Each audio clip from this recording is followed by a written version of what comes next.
Hello, and welcome to Word on the Reef, a podcast where we take the plunge into one of the world's most spectacular natural wonders, the Great Barrier Reef.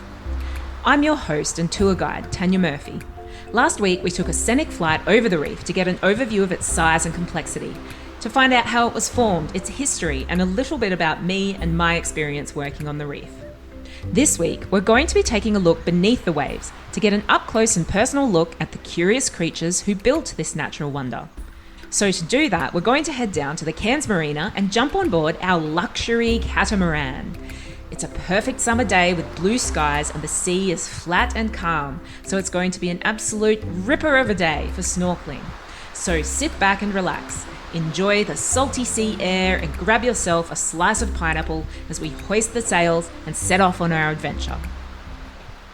Before we start, I'd like to acknowledge the traditional owners of the land and sea country we're passing through today, the Yidinji, Irukandji and Gungandji people, and pay my respects to their elders, past, present and emerging.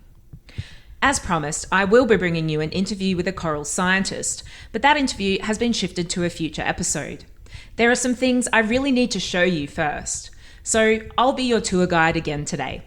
By the end of this tour, you'll be a baby marine biologist. You'll know how to recognize the types of corals you can see on the reef, how they feed, how they grow, and how they reproduce. You'll also understand what coral bleaching is, what causes it, how to tell the difference between healthy, bleached, and dead corals, and what we can all do to help coral reefs.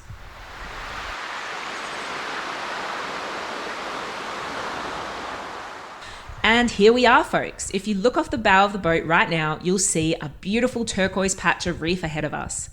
The water looks amazing. But before we jump in today, I just want to remind everyone of the golden rules of snorkeling.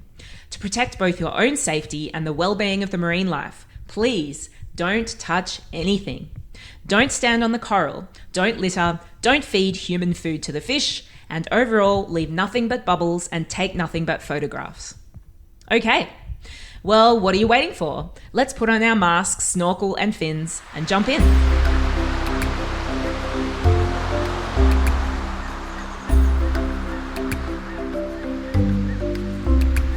Okay, so it's been 20 minutes and I've already seen a sea turtle, a moray eel, a blue-spotted lagoon ray, a bunch of rainbow-coloured parrotfish, angelfish, butterfly fish. This reef is absolutely stunning. But we know the building blocks of this habitat, which allow all these animals to exist, are corals. And that's what we're going to be learning about today. So, as you swim over this spectacular reef structure, the first thing you might notice is the intricate shapes of the corals below us. It's easy to see why some people look at them and think they look like crystal formations, like stalactites and stalagmites, or that they look like a garden of strange alien plants. But believe it or not, these are actually animals. It's incredible to think that this huge reef, which is more than 2,300 kilometers or 1,200 miles long, bigger than anything ever built by humans and visible from outer space, has actually been built by tiny animals, each one barely bigger than a pinhead, called coral polyps. A coral polyp is closely related to a jellyfish, and it looks very much like a jellyfish, but on a very tiny scale. So imagine once upon a time there was this tiny little jellyfish, barely bigger than a pinhead, which grew tired of swimming around and decided to attach itself upside down to a shallow, sunny spot on the sea floor. As it grows, it divides and duplicates itself to create more polyps until there are hundreds of tiny little polyps all stuck together. Many coral species secrete calcium carbonate, also known as limestone, to build a skeleton, with each polyp nestled in a small limestone cup on the outside of the skeleton and joined to its neighbour by a layer of tissue. So when you look at these corals below you, what you're seeing is a thin layer of colourful tissue over a white limestone skeleton. As each coral polyp lays down more limestone, the coral colony continues to grow bigger. If a coral dies, the polyps rot away, but they leave behind the limestone skeleton, and other corals grow on top. Over the millennia, this results in the building of these breathtaking underwater structures like mountains, towers, arches, and canyons that we're seeing below us right now. There are more than 600 species of coral at the Great Barrier Reef, each with its own unique shape, and they all have fancy Latin names which are hard to pronounce and hard to remember. But what's easy to remember is that they're divided into two main groups, the hard corals and the soft corals. If you look below us right now, you'll be able to see some soft coral, which looks like long, thin strands of yellow spaghetti, waving gently in the current. Spaghetti coral is one of my favourites. It's absolutely gorgeous. Soft corals can also have many other beautiful shapes like elephant ears, flowers, fingers, fans, and whips. Soft corals, as the name suggests, do not build a hard limestone skeleton, so they don't help with building reefs. They're very beautiful while alive, but if they die, they rot away, leaving no trace. When it comes to the hard corals, these are grouped into a few main groups according to their shapes, which are really easy to recognise. So if you look below us right now, you might see some corals that are shaped like big flat plates. Can you guess what they're called? If you guessed plate corals, you are a genius. Over here we can see some beautiful bright blue corals that have a branching shape. Can you guess what they're called? That's right, branching corals. One of the most famous types of branching corals is shaped like the horns of a stag. Can you guess what it's called? I'll give you a clue. It's not foghorn or shoehorn. Here are some nice tan-coloured corals that are shaped like big rocks or boulders. If you're thinking, I bet they're called boulder corals, then you are starting to get the gist of how this coral classification stuff works. Now look at this boulder coral right below us. It has the appearance of a huge golf ball with little indents where each polyp lives. In case you were wondering, yes, it's called golf ball coral. Feel free to Google a picture of it for those playing along at home. This is an example of a coral where the individual polyps are actually big enough to be clearly visible. If you look around, you might also be able to spot vase corals, leaf corals, encrusting corals, bushy corals, mushroom corals, slipper corals, needle corals, and more. The shapes are really obvious, so now, whenever you go snorkeling on a coral reef, you can impress your friends with your marine biology knowledge and swim around naming all the corals, and you'll be pretty much correct as far as the main categories are concerned. So now we know that corals are animals. I can hear you asking, what do corals eat? Well, corals are actually voracious predators. Each polyp, like its relative, the jellyfish, has tentacles which it sticks out to catch tiny creatures like plankton that might be drifting in the water. But these tentacles are clear in colour and extremely tiny. They're also more active at night and often retracted during the day, so that's why we can't usually see these tentacles while we're snorkeling. As you can see, the water here is crystal clear and there isn't much stuff drifting in the water. So corals can only get about 20% of their energy needs by grabbing microscopic animals with their tentacles. They get the other 80% of their energy from the sun, which is absolutely wild and quite unique in the animal kingdom. You may know that plants can create energy from the sun using a process called photosynthesis, but animals can't do that. So coral has tiny microscopic plant cells living inside it with a really funky name, zooxanthellae. It's such a fun word to say. Say it with me, zooxanthellae. There's an exam at the end of this tour, guys, so make sure you remember that. Just joking. The important thing to remember is that these microscopic plant cells act like solar panels, photosynthesizing sunlight to produce sugars which they share with their coral host. In exchange, they have a safe place to live. This is known as a symbiotic relationship, where two different species, known as symbionts, live together and help each other survive. Since a coral polyp is related to a jellyfish, it's mostly clear and has very little colour by itself. The zooxanthellae plant cells give the coral most of its colour.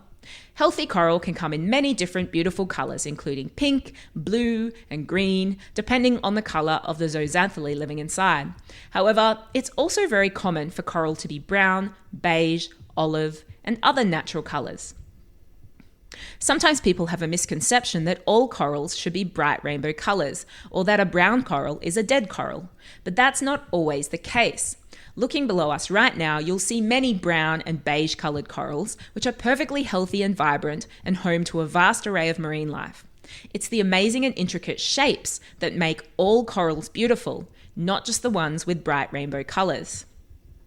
So now we know how coral gets its colour. But what does it mean when coral bleaches? Well, when a coral gets sick due to stressful events like disease, excess fresh water from flooding, or heat waves, the colourful zooxanthellae are expelled. This causes the coral to appear pale or white and is known as coral bleaching. In the early stages of bleaching, corals can also appear fluorescent, which can be extremely beautiful, but is a sign of severe stress. Now, right now, it's February 2024 and the height of Australian summer. Due to global warming, our oceans are hotter than ever before, and water temperatures at the Great Barrier Reef are about 1 degree hotter than average. You can probably feel that the surface water we're swimming in right now is like a warm bath of around 31 degrees Celsius or 88 degrees Fahrenheit, which feels great for us, but it's not great for corals because they're very heat sensitive. The reef we're snorkeling on right now is extremely beautiful, but if you look at this little patch over here, you will see some corals which are starting to turn fluorescent and pale, especially around the top sections, because they are experiencing heat stress. These bleached corals are not dead, but without their zooxanthellae to gather energy from the sun, they're at increased risk of starvation, disease, and death. Now, fingers crossed, if conditions return to normal within the next few weeks, some of these corals, especially resilient species, may recover their colourful zooxanthellae and live on. But if the hotter than average conditions continue for too long, some of these corals may die. We will be checking back in on these corals over the next few weeks, so make sure you stay tuned to this series for updates. Anyway, when a coral dies, the polyps rot away, leaving behind a bare limestone skeleton, which soon turns grey as it gets covered in a fuzzy carpet of algae known as turfing algae. On a healthy reef, some coral death due to disease and predation is natural. Other nearby corals which manage to survive can eventually grow over the top of the dead corals, allowing the reef to grow back. However, human-caused threats like global warming are making coral bleaching events much more severe and frequent, giving the reef less time to recover. Coral bleaching was once a rare sight on the Great Barrier Reef. There are no records of bleaching beyond small, isolated incidences prior to 1998. But now, the Great Barrier Reef has experienced 4 mass coral bleaching events over just the past 7 years. These events in 2016, 2017, 2020, and 2022 saw various levels of bleaching occurring over hundreds and thousands of kilometres of reef. Such severe and widespread bleaching events have never before been recorded on the reef and are a result of unusually warm sea surface temperatures. Climate change, caused by the burning of fossil fuels like coal, oil, and gas, is heating up our planet and our oceans, making marine heat waves and coral bleaching events more frequent and severe. In fact, if greenhouse gas emissions continue at the current rate, coral bleaching will become an annual occurrence by the 2040s, or possibly even much sooner, leaving no time for corals to recover. But there is good news. If we act now, there are still plenty of things we can all do to reduce carbon pollution, limit global warming, and protect the reef. And I'm going to talk about those solutions shortly. But first, I want to talk about the other really spectacular way that corals can regenerate. And that is the same way that most animals regenerate their populations. A few nights after the full moon in October and November, which is spring in Australia, all the corals of the Great Barrier Reef release eggs and sperm from their polyps into the water. These eggs and sperm mix together and fertilise to create tiny coral larvae, which drift in the current. If you're lucky enough to visit the reef during coral spawning, you may get to see coral spawn in the water, which is incredible, although it is a bit weird if you think about what you're swimming in. Anyway, many of these helpless coral larvae will be eaten by predators, but some of them will find a safe place to land. So if there are any dead corals on the reef, coral larvae will land on them and start to grow into new baby corals, known as coral recruits. These tiny babies are our hope for the future as they strive to repopulate damaged areas of reef. However, corals only spawn once a year and grow very slowly. The fastest growing corals are branching corals, which can grow up to about 20 centimeters per year. But these live fast, die young species, often known as the weedy species of coral, are very fragile and will be the first to succumb to any subsequent bleaching events. Meanwhile, slower growing species like boulder corals may only grow a few millimeters per year, which is why it can take decades for coral reefs to fully recover from stress events. So while there have been reports of some types of coral growing back quickly after bleaching events, overall the reef is still experiencing a loss of biodiversity as many slower growing species are not able to recover quickly. That doesn't mean we should give up hope, because we still have so much left to protect. It's important to remember that the Great Barrier Reef is huge, and stress has affected different areas differently. The number of corals bleached in each bleaching event, the severity of the bleaching, and the survival rate have varied throughout the reef, depending on the duration and severity of the heat stress, as well as the species, depth, currents, and other factors. And even on patches of dead coral, rubble, and sand, there is still a huge array of marine life, such as fish, invertebrates, and seaweed. So, as we look at this beautiful reef below us today, you will see there are some corals which are starting to look slightly bleached and pale, which is a concerning sign, and we'll be keeping an eye on those corals as summer continues to see how they fare. There are also some corals which are dead and grey, killed by previous bleaching events over the past few years. But as you can see, there are also still lots and lots of beautiful, healthy corals and plenty of fish and turtles and things to see.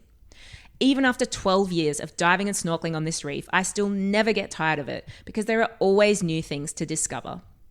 If I've visited the reef thousands of times and I still jump at any chance to go and see it again, even more reason why everyone else around the world should put it on their bucket list. But now I can hear the lifeguard calling us in, which means it's time to get out of the water, do a head count, and depart the reef. So as we set sail back to Cairns, I think you'll all agree, based on what we've seen today, that visiting the Great Barrier Reef is an absolutely extraordinary experience. By coming here with a high-standard, eco-friendly tour operator, you can learn an incredible amount of knowledge, which will help increase your appreciation of the marine world and hopefully inspire you to go home and take actions in your own life to help protect it. Our reef is still incredibly beautiful, and we still have time to save it, but it is under a lot of stress, and the window of opportunity to preserve it for future generations is growing smaller. If we want to keep it healthy, what we do over the next decade is going to be crucial, and there's no time to lose. We must use our votes, our voices, petitions, letters, and every means possible to ask our elected representatives for the strongest possible climate policies, to rapidly phase out the mining and burning of outdated fossil fuels like coal, oil, and gas, and transition to the latest renewable energy technology. This will not only create tens of thousands of new jobs in the renewables sector, but will also protect more than 64,000 jobs that depend on the Great Barrier Reef.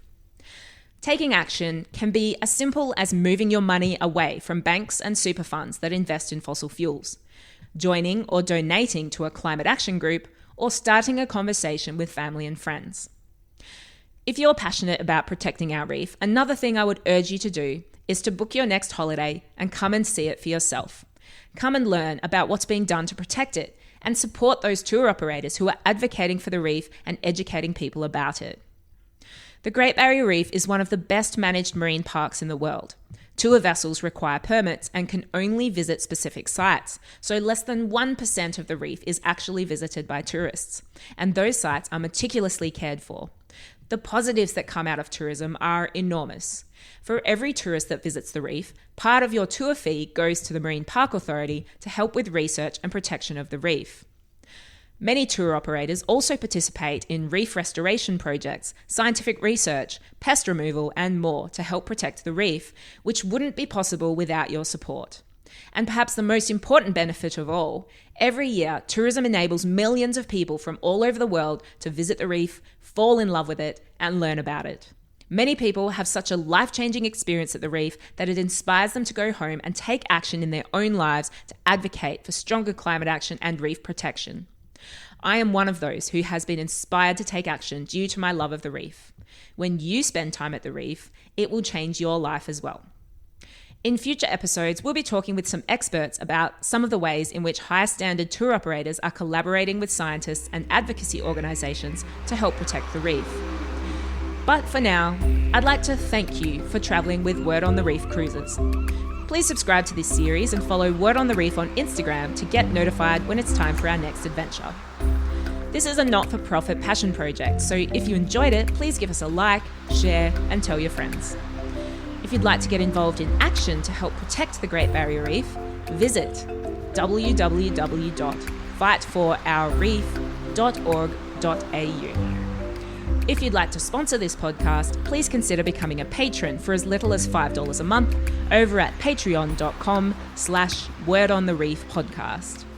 You'll get a shout out, and the proceeds will help towards covering costs like podcast hosting, email hosting, website hosting, and so on.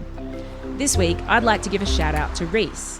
Thanks, Reese, for your support for our beautiful marine environment. That's all for now. Best fishes, and see you next time.